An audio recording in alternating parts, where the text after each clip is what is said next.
Hello मित्रांनो, Guddu morning. तर माझ्या हर्षदा ब्लॉग्स यूट्यूब चॅनलवर तुमच्या सगळ्यांचं खूप खूप स्वागत आहे.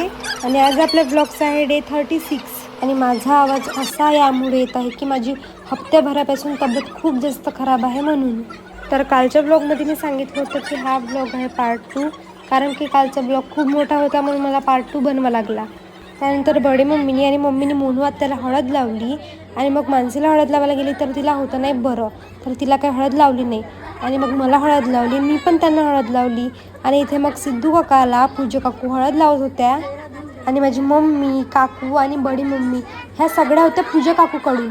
आणि पूजा काकू जेव्हा सिद्धू काकाला हळद लावत होत्या तर बडी मम्मी आणि काकू ह्या मस्त सपोर्ट करत होत्या.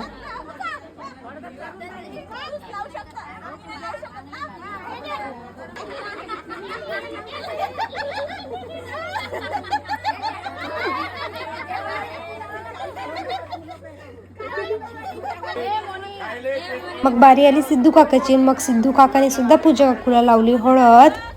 आणि सिद्धू काकाच्या जेवढ्याही वहिन्या आहेत तेवढ्या त्यांना खूप चिडवत होत्या आणि खूप मजा पण घेत होत्या, कारण की सगळ्याच जणी होत्या पूजा काकूकडून आणि पूजा काकूला सपोर्ट करत होत्या.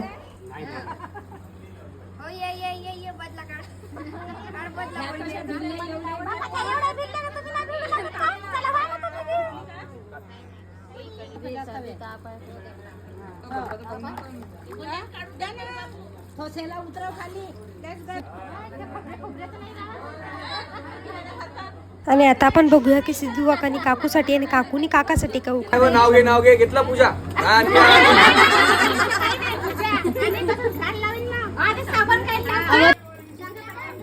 आणि सिद्धू काकाला तर इथे उखाणा आठवतच नाही होता आणि ते बढिया मस्त बसून विचार करत होते की काय उखाणा घेऊ म्हणून.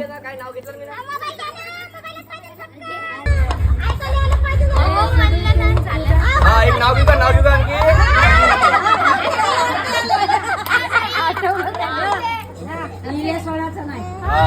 मराठीच्या पुस्तकात धडा होता भोवरा, पूजाचा नाव घेतो मी तिचा नवरा.